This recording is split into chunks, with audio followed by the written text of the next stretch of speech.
Welcome to Teachers Transition Podcast, a show dedicated to supporting teachers transition in, through, and out of education. Grab your seat and let's talk about how to make your next transition a successful one. All right. Happy Sunday, everyone. Welcome to another exciting episode of Teachers Transition Podcast, where we're helping teachers transition through every stage of their exciting life.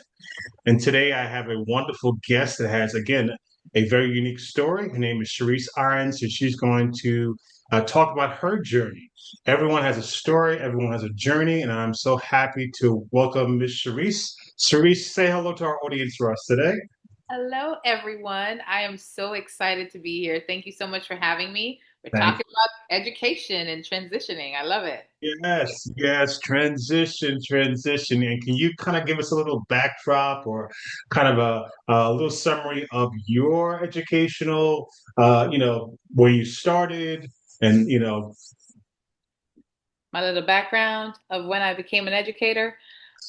So I didn't start off wanting to be a teacher. It wasn't my first choice in terms of when I was at Hofstra. So Alex and I went to Hofstra you together. didn't want to be a teacher. I'm only kidding. Good.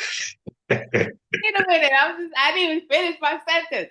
I'm Yeah, only I really wasn't teaching was on my list, but it wasn't my first choice. I wanted to be a broadcast journalist. okay. And so at Hofstra, I studied broadcast journalism and I was a political science and history, I think, minor. And then in my sophomore year of college, I got pregnant and I was like, oh my gosh, like what am I gonna do? I can't do this broadcasting stuff and at the same time be a mom. At least in my mind at the time, I just didn't I didn't see how that could be possible. And so I ended up I was working at I think it was a software company or something Okay. in on Long Island, and I absolutely hated it. I did not like it. It wasn't giving me anything. It was just a paycheck. It provided certain resources in terms of they had a daycare there where I could bring my son, that kind of thing, but it wasn't for me.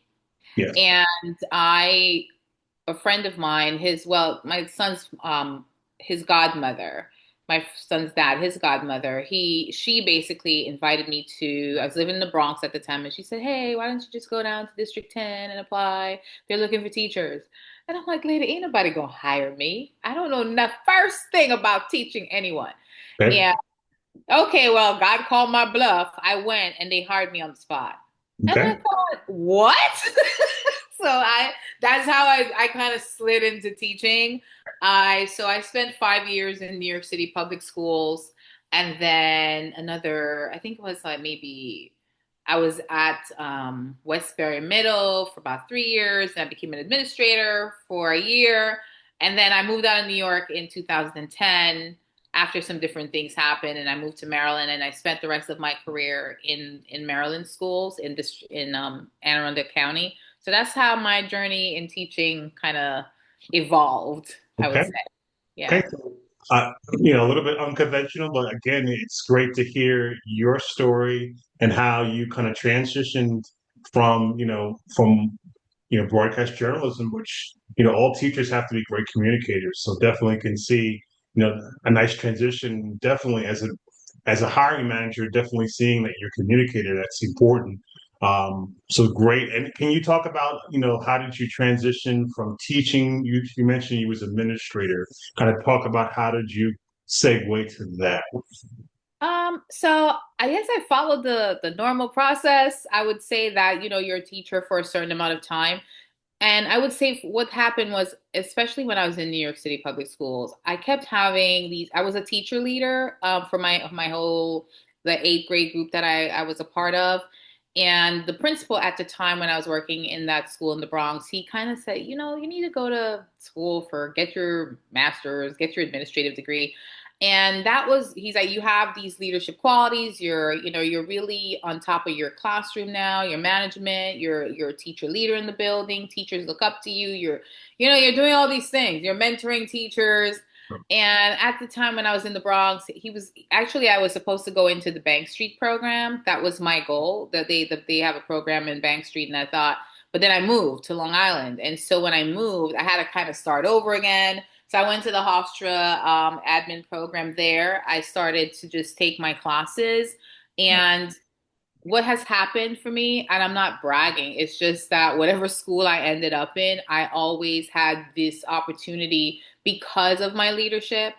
I would be called upon to do certain things. And then it put me in positions where it was, oh, she's a teacher leader for this group of kids. So now the next step, logical step was, okay, you need to become a department chair. But I didn't want to do that. So and I just didn't think that, I mean, whatever. So department chair, and then, okay, you're an assistant principal.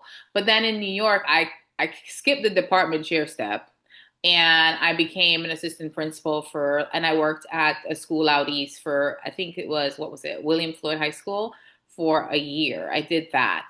And then I had some health issues while I was there and I ended up leaving. And then while I was home, I was like, I can't be in New York anymore. I need to get out of here. Sure. So that's when I moved to Maryland. And then I had to kind of start over all over again. But it didn't take me long to transition from the classroom back into leadership again when I went to Maryland. It probably took me like 3 years. I was in the classroom for, let me see, I worked as a substitute, not a substitute. I worked as a co-teacher as a special educator for a year. Then I transitioned into becoming a department chair. And then with it, yeah, so I literally went from that role straight into the DC role. And then I was then back into I had to apply again to become an assistant principal. So it took me like maybe 3 years to kind of shift from that into when I moved again. So I would say the biggest thing is for the transition from teacher to school to leading a staff was one where it was interesting because I had the opportunity to see it from two different school districts and different angles, stuff like that. Okay, definitely great, some great insights. And would you say in that journey, um, did you seek out those? It sounded like you didn't seek out those positions. They kind of sought you out by what you demonstrated in your own individual leadership. Can you talk about that? Because I think oftentimes there are teachers that are, very intentional in going through the process, and you know, well, that's important. You were doing something that a leader said, "Hey, this person has the potential," and you weren't. It seemed like you weren't doing it with the intent. I'm going to be in 5 years. So, can you talk about how you were a leader as a teacher and how people saw that leadership skill? Great. Let me just say this for everyone that's listening right now. I didn't originally say, "Oh yeah, I want to be an assistant principal." That was never a thing in my mind. In fact, my first year of teaching was horrible Okay. because again, I started in the middle of the school year and I was in a school in it was not good. I was a school in the Bronx. I was teaching social studies. They were eighth graders. They had not had a consistent teacher for a significant amount of time. So the students they just didn't want to be there. I didn't want to be there because I did not know what I was doing. I felt like I was like, what am I doing here? Like, whose idea was this to put me in front of these eighth graders? I was very unsure and not confident. I knew the content. The content wasn't the issue. It was navigating the classroom environment, the management, all of those things. Sure. And it's interesting because while I was at that school, that principal, even though it wasn't great, and I ended up leaving and having to transition to another one, he kept asking me to do things. Oh, you're on the eighth grade team. You should lead this, and you should be the one doing it. And I kept thinking, why does he keep asking me? I was doing my job, And once I got the management down and how to navigate all that, I was very much in tune with my students and the classroom. So I spent a lot of time really talking to kids, and then I found myself speaking to teachers and supporting other people just naturally. And by the time I got to the second school, I was then on this team. I remember the principal calling me, "Hey, I want you to lead this eighth grade team." And I thought, huh? Me? Sure, okay. And it meant that I was, the lead. Everybody came to me about things about my eighth grade team. I would talk, we were having conversation. I was, the teachers on the team would send all the kids in their classes that were not behaving properly to my class. And it just became this thing. And so I was known as, a disciplinarian with the students, that I would, I had a certain way in which I was very systematic in how I ran my classroom. And I would go to so I would say this, I would go to whatever the training was and I would apply it right away. Okay. So I was, so I would apply the strategy. So if I learned the strategy, I would just apply it right away. Was it always easy? No, it took me a little while to find my footing. Sure. And so the transition into assistant principalship, I remember when I interviewed for my first job, and a mutual friend of ours, you know him, Anna L. I remember he was at what school district? I don't remember where he was, but I Easy. remember I think he might have been a principal or something at the time. And I remember meeting with him and he gave me some insights, into the leadership role and really doing that transition. And I remember one of the leaders I worked with, he used to always say, okay, listen, you have to put on your non-teacher hats. You need to take off the teacher hat and you Yes. put on the school leader hat. And I kept hearing that over and over again. And then it was, you have to set boundaries now. Because you're making this shift. My physical body wasn't wanting to make the shift, but I kept hearing those things. So I did have people around me who were speaking into me and kind of saying, do this, look for that, pay attention to this and that. So I had these different advice and, people that were kind of giving insights into it. And Sure. I mean, even with the insights, it was very difficult. It was not one of those easy transitions to make. Gotcha. Gotcha. Yeah. But I would say for someone who is in the classroom, and if that's something you want to do, then you gotta be present. You have to go to the meetings, you have to be participating in school things. If the principal asks you to help out with something, you can't keep saying no every time. Yes. So if you know what I mean, if they ask you to be the team leader and you're sitting there going, no, I don't want to be a team leader, and whatever your reason is, you have to really know this is something that you want to do, because if you have those natural leadership abilities and you just want to stay in your classroom and lock the door, that's cool too. But someone's going to come to you at some point or the other, to ask you to take the lead in something. Okay. Wonderful. So you are now in Maryland. Kind of walk us through Maryland to your current day. So Maryland was, wow, I actually loved work. Like my first time in Maryland, I remember when I went there. So they were looking for teachers of color, men, women, whatever, because they were in a situation where the school district had faced Department of Justice challenge. They had basically, it was a lawsuit or something, Okay. and the directive was, the reason for it was because, okay, Alex, I'm just gonna tell you now, it's raining hard, so if anything No. happens, I'm okay. listening. Okay, so we were hired under this new policy where they had to hire people of color, period. And they had, because they had disciplinary issues where students of color were being suspended and disciplined way more than their white counterpart. Then we had teachers that didn't look like the students, so that was a challenge. And Sure. then they didn't have enough students in of minority students, or I don't like to say that minority, but students of color that were in AP courses. So part of that was, I was part of this cohort. I think I was part of like the first cohort where they went around the country looking for teachers. And we went in there. And the program basically was, okay, you come in, we hire you as a teacher, and they would put us in specific schools depending on what the need was based on their data. Okay. And so I was part of one of the first cohorts that was hired in through that process. So went to that school district, and it was kind of, I had in between that transition. So I think this was about 2008. I left William Floyd School District because I had a car accident. I couldn't work for like a year. Okay. And then, so I had from 2008 to 2009, I had this huge break. There was nothing happening. I was just home taking care of my health.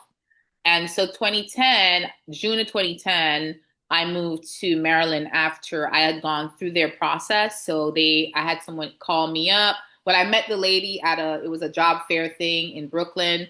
We spoke. They called me. I had an interview over the phone. I went there. They brought us down to visit the school district. So they took us on a tour of the district schools, all of that. And then I was hired. Okay. And so I moved to Maryland, and that was 2010. I was at, let me see, two different schools before I got promoted to assistant principal. So I was a teacher in the classroom for a year at one school. And interestingly enough, all three of these schools are three different, very diverse communities. So that was really amazing. So the first school I was there as a special education teacher. And while I was there, the principal asked me to lead something. It was like a program that the Deltas would come into our school and work with our kids. It was just and I didn't look for it. He asked me if I could do it. So I did that in addition to my classroom work. And then the following year, I got a call, hey, we need a department chair for social studies at this school. And the principal at the time was the lady who had interviewed me when I Sure. got hired. So I started working with her as the department chair. And while I was there, it was, okay, how much longer are you going to wait to become an assistant principal? You need to apply. Okay. And I was just like, come on, people. Like, I just want to, can Sure. I just rest. So by 2013, I was walking into the school I started to work in, and I worked there. So it was the school is called Old Mill High School. I don't have a problem saying it. And I worked there for up until 2015, June of 2015, when I transitioned to the middle school. And from 2013 to I think 2014 to 2015, I did the Governor's Promising Principals Academy. Okay. So I love sharing about that Sure. because up until that point, I really just I kind of put my head down and did my assistant principal job. And with that job, with the assistant principal job in the school district, they have a whole system where for 2 years, you get your own personalized professional development team. Wow. So basically, the way it's structured, while you're working as an AP, your principal's on it, your regional superintendent is on it, and then they choose different people at the district level to be on your team. And while you're working, you're gathering data. So I had to follow a student from her freshman year all to the way to senior year. I had to, collect certain data inside of the departments I was supervising, stuff like that. So instructional things that I had to do. And we would meet, I think, once every couple of months or something like that. And for 2 years, I did that while working as an administrator. So as a result of that, one day I was in my office minding my entire business, and I open up my email and it says, "Hi, Miss Irons, we just want to say congratulations and welcome to the Governor's Promising Principals Academy." And I'm thinking, I'm sorry, what? So let me just repeat. I did not apply to this thing. Uh, Didn't even know that it existed at all. And what do? I already had spoken to my principal at the time. Listen, I really am not, I don't have a desire to be a principal. I am totally fine being an assistant principal. I'm not necessarily running to get into this position at all. So I went into his office. I like stormed in there. Like, dude, didn't I tell you that I don't want to do this? Like, did you put me up for this? He's like, I don't even know what you're talking about. He had no idea. sure. So comes to find out the regional superintendent, because she was on my team, she saw me and she got to see me in action for 2 years. So she put me up for this Promising Principals Academy. It was being run by the Department of Education in the state of Maryland. They were on a mission to train principals and people that had the potential to be principals, and then work with them with these retired superintendents and educators that had already done it. And Sure. so they created this cohort. And again, it was the first cohort and I was a part of it. Okay. And so I had the opportunity to so Maryland has 24 school districts. So there was 48 of us in the program. They chose two people per county. It was myself and another guy. he never went through the program because it was funny because he never went through the program because he got promoted before he even got into the program. Oh, okay. And so he didn't have to go through the program anymore. So I was the only one from my district there representing the district. We got to meet a couple of times during the year, and we would meet in this group. They grouped us based on our strengths. So I was a part of the team, the green team, and it was other APs from around the county. I got to meet all these people. And then we did all of these really hands on, just really not just theory based activities and learning and talking and strategizing what that should look like, how we're going to, it was a really great experience about my leadership. It allowed me to grow in confidence because for a little while there, I was like, I don't know if I'm really good at this. Because, you work with certain personalities Yes, yes. on leadership teams and everybody's trying to stomp the next person to get ahead kind of thing. And Mhm.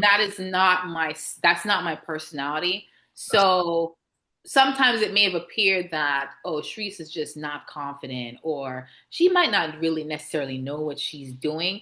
I know those were some of the conversations that were happening, Sure.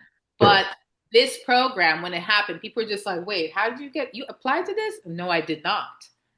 And so this program built my confidence. It really opened me up and showed me, okay, this is your leadership style. You're Okay. a servant leader. You're someone who you operate on collaboration and community and building trust. Yeah. And you still have the ability to set boundaries and be this person, hence the iron sharpens iron. I'm able to, deliver information to someone and say, listen, you need to get with the program or these are the things. I'm very, strategic that way. So that program was one of the definitely a highlight of my Maryland career. Okay. I really loved that program.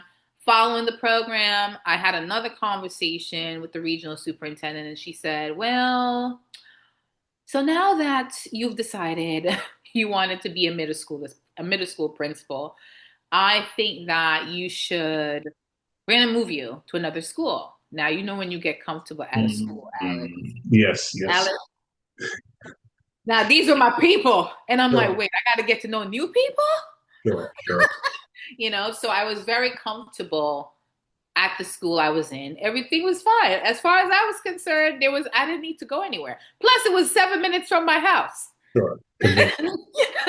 Now you're moving me to a school that's 30 minutes away and I don't know any of these people.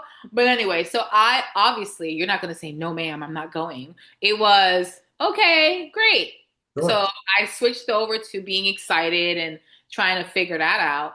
But unfortunately, that interaction with the new space, I was transferred to a new school, and the first day I had a meet and greet with the principal, and that's usually when they're shifting you. There's a board meeting that has to happen. They don't release the information. They kind of they tell the people that need to know, and Yes. everyone else knows after. So that's the situation I was in. I was kind of like, I have to finish out the school year, and then my principal would tell the staff that I wasn't coming back.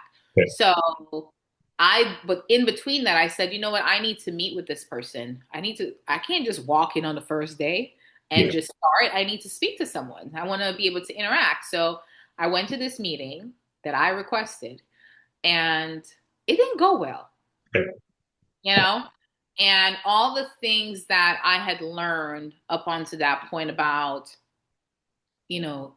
educational equity and really respecting our peers and, all of these cultural proficiency things and all the different things and trainings that I had gone through that I know he went through. We all went through the same training because we were all administrators in the same unit. Like you said, you're a union rep. So we're all, even though he's a principal, we're still in the same unit. And I left that meeting I was crying and in tears. And I'll spare you some of the details, but in just total transparency, because I think people need to understand what happens sometimes when you walk in with one mindset and the other person is not receiving what you're coming with. Yes. Yes. Yes. And our conversation when it started with, hey, how do you see me here filling in into your team because I'm coming from this larger high school now to the middle school. I have these experiences. What is it what is my role and what do you want me to do here? And it was, well, at this school, it's structured that one AP is in charge of instruction, one is in charge of like the facilities, and someone is doing all the discipline. And the person doing all the discipline is you. And I thought, Yeah, interesting. you. Yeah, I'm gonna do all the discipline. I'm gonna be everyone's mom. Uh, Yeah, that's a hard pass. So in my brain, I said, no, because I'm thinking, well, if I'm gonna be a principal, there's no way that I could just do discipline. yeah, That doesn't make sense because being a sure. principal is not about just discipline. It doesn't. And remember, I just came out of this program. So Uh-huh. I already knew that was not the right thing. So I listen, but I'm listening and I'm taking notes in my little notebook, and because I had questions. And then I started asking questions about, relationship with parents in the school and, what are the numbers and the data. And he kind of made comments about my school, how we had decreased our discipline data and increased our test scores and things like that. He was throwing a lot of shade at my school that I hadn't left yet. And I heard him, but I didn't really respond or react Sure. to it. And then he's made a comment that I had to respond to this. He said, I asked him, I said, what's the relationship between your school and the teachers? Like, what's that like? What is not the teachers and then parents, like, what's that relationship? Yeah. And he said to me, well, the black parent, no, I'm gonna start with, he said the white parents come in here and they are very respectful and supportive. And he said, my Spanish parents are the same. They're pretty respectful and supportive. And then he leaned forward and he was like, but my black parents, they loud, they obnoxious, they don't have like everything negative about the community. You want me to time out? Yeah. We need to transition to a commercial break. I know. I'm laughing now, but I wasn't laughing then. I just want you Sure. to No, that's real talk. know. So he says this, and then I'm thinking, whoa, okay, that just happened. And it's like you're thinking in your mind, you're when you're in a situation like that, it's very interesting how your body responds and all the thoughts that are happening in your Yes. mind all at once. It's like a nanosecond of Yes. what the decision is that you need to make in this moment. Now, should I just like jump across the table and do all that? Or am I going to just sit here and just calmly tell myself to relax, right? It was all of those things in that 1 minute, right? And then he leaned across the table and he's like, so what do you think about what I just said? And I said, sir, honestly, in my experience, every parent, I don't care who they are, Sure. wealthy, middle class, whatever title and what thing you want to label them as, they send you the one thing that they love the most, and that's their child. I don't care if you're a drug dealer on the corner and you send your kid to school. They care about that child, period. They're gonna love them. And I said, it doesn't matter to me. In my experience, what I've seen, doesn't matter what background the parent comes from. They are going to come in here with a problem and an attitude if they feel that their child isn't safe or if they feel that their child isn't being treated properly. I don't even know where those words came from, Alex. I just want you to know that's what came out of my mouth. Was that what I wanted to say? No, not really. And then I had a notebook, and I'll never forget it. I closed the notebook and I put it down because I knew I was done talking, and I was just very turned off. And he said, "Do you have any other questions?" I said, "No," because I didn't want. I just after that, I just didn't want to talk to him, and I could feel it in my body. And then he said, "Well, do you still want the tour?" I'm like, "Yeah, sure." As we're walking, I'm thinking in my head, "Yep, he's having a bad day. It's June, he's probably just not. He's a principal. He's tired." I am justifying the conversation that just happened because that's what I was doing. I Yeah. was justifying it and making excuses for why this person made those comments to me. And we got to the gym and he doubled down on his commentary. So we get to the gym and there's a young man and African American boy. They wore uniforms. He was probably the tallest kid in the gym. And he's like, see that kid? He points him out. He said, see that kid right there? That's the best thing he's done all year. The Wow. student had kicked a ball. And I thought to myself, it's June 9th, sir. Yeah. Yeah. Like, this is what you're saying about your student. And I'm a stranger. You don't know me. Yeah. Yeah. I'm coming to your school, but we've never met officially. Yeah. So, and this is what you're saying to me as one of your new leaders and support partners in leaving this building. And I walked away and we get down the hall and I see a student and it's a female student, little girl. She had braids in her hair and her braids were just big and wild, and she was just being a kid. Sure. He was like, why is your hair like that? I don't understand why you're bringing attention to yourself. So he started to berate the student in front of me. And I'm thinking, this is really happening right now. Yeah.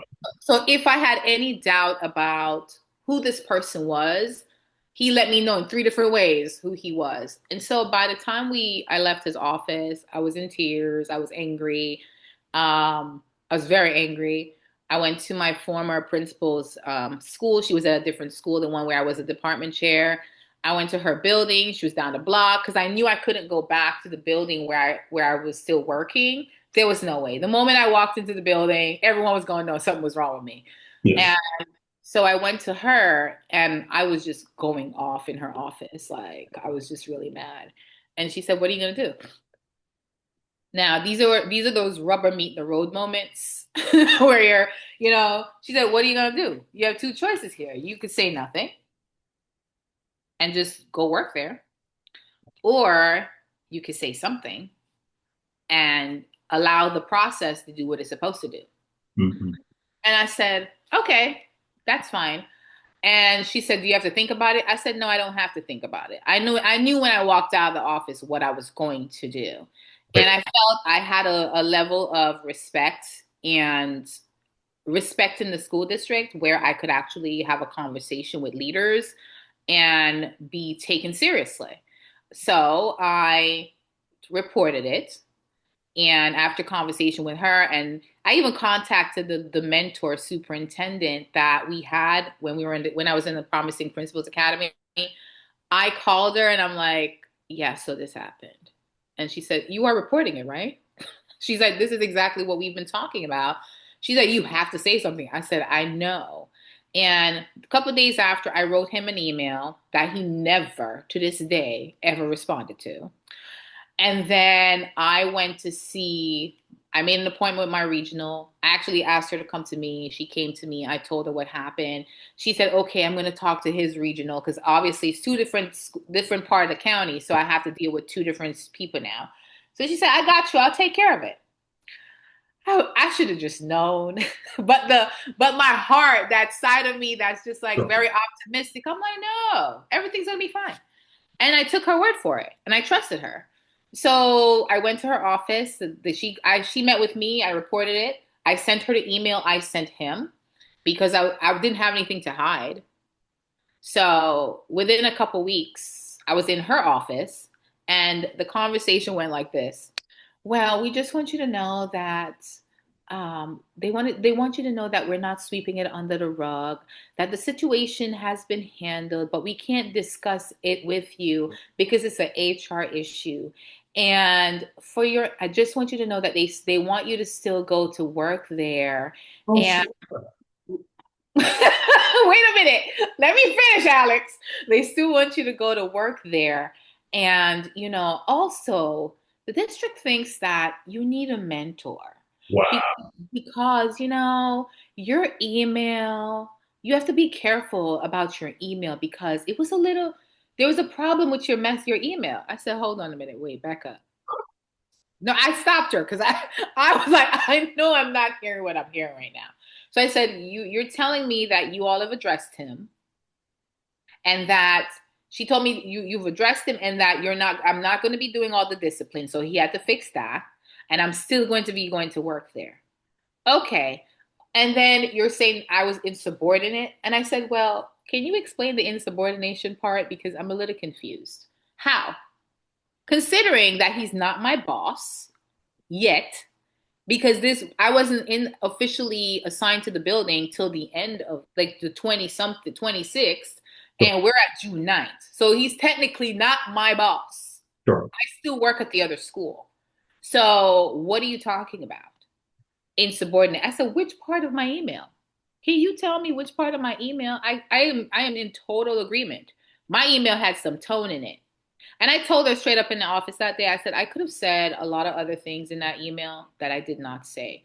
So basically, the tone of my email, to this day, Alex, they never told me what was wrong with my email. It Sure. was just that I defended myself and called him out for his mess. And so they didn't think that I should have done that. I should have just let him say whatever. I was like, whatever, okay. So now I'm working with this person. This is 2015. So that incident happened in June. I started working there like almost a week or two before June ended. It's like 20 something of June. And now this dude basically hates me Sure. because I reported him, right? And his I remember when I met with him the first time before I took a step into my office. We met because no one from the district, which is the protocol, no one from the district met with us. It was just him and I once again by ourselves. they Wow. never they never met with us. Nobody from the union met with us. There was no mediator in that space. Sure. So I went to meet with him again, and it turned into me basically defending myself and telling him that, whatever he had done already wasn't going to happen again. And I would be there to work and do all of that, but I wasn't going to tolerate any kind of disrespect. And period. End of story. That's basically what, the conversation was. And he was like, well, I look forward to learning from you. And I'm just thinking in my head, yeah, about that. I don't know about that, but okay. Yeah. So that was, so from June to the last day was November 6th, 2015. I was just very stressed. And to top it all off, my son was away at college. So Okay. there were all these different transitions happening. So I was very stressed. My body was stressed. I was stressed. There was a lot of chaos happening around me in the building. It was just a lot of things. Then I was hearing he was telling people stuff about me. People. Let's just say this: people were avoiding me. I remember we had our large administrative meeting with all of the school leaders and stuff like that. And you know how teachers be talking. School leaders are just like that. They talk all the business, okay? And by the time I got there, people who talk to me all the time were all of a sudden like afraid to say stuff. Mhm. Like, you become like persona non grata. Everybody's like avoiding you and all these things. And then there's these little whispers happening. And Yes. it just was crazy. And Yeah. so by the It's an time, infectious disease. huh? It's almost like you have an infectious disease. Yes, exactly. And Mhm. so by September, I had a headache that was just that started. And at first I thought, oh, it's gonna go away. And I woke up one morning, I couldn't see anything. Wow. It was just all of this, all of here, like it hurt so bad. And I was like, no, I'm just gonna go to the doctor. And I went to her, and I remember when I got into the office, she said, the migraine is back. And I thought, because I hadn't had one in 2010, I'd had one, but I hadn't had an episode in a long time. And so for 5 years, I had nothing. And so she's like, let me give you something right away. But I think by the time I got to the doctor, it was too late because I had waited too long. Sure. So now, whatever medication she's giving me is not working. I'm driving to work every day. It's very stressful. I'm hearing all these things. This is happening. He's telling stories over here, making stuff up. I mean, stuff he supposedly did in the summer. And then people were calling me from the district office, like, did this happen? And I'm like, no, it didn't. It's not true. Wow. Like, I don't know what you guys are talking about. These things did not happen here. And I think one of the things that you have to understand when you're in any kind of corporate environment or any space at all, Education, sure. if you don't stick, if you don't know what your values are, those core things about yourself, and if you don't know how to stand on your values when things happen that are out of alignment with your values, you will get sucked into the things that don't match. Yes. And I remember just thinking, I said, didn't I tell you people when you hired me that integrity was like a big value for me? So if you're looking for someone to lie and make stuff up, I am not the right person to have this conversation with. So he was telling them stuff like, oh, he did this with students over the summer and their parents and da da da. I remember when the person called me, I said, that did not happen. When? In between his trip to Hawaii? I'm just trying to figure out when this actually occurred. It didn't happen. And so I wasn't going to support any lies. That's not something I was going to do. So by September, I was very sick. I didn't see a neurologist till probably November. And I remember laying on the desk at a meeting once, which was unheard of for me. My computer was in front of me and my head was on the desk because I was in too much pain to even think straight. And the final straw was I went to the doctor and then I'll never forget that day. I walked out of his office. He's like, you need to quit your job. Hello there, listeners. That's all the time we have for today. If you'd like to hear the conclusion of this powerful story, please join us in episode 2. And thanks for joining us today. Please like, subscribe, and share this episode with a colleague. Keep learning, keep growing, and never stop believing in your impact because you truly make a difference.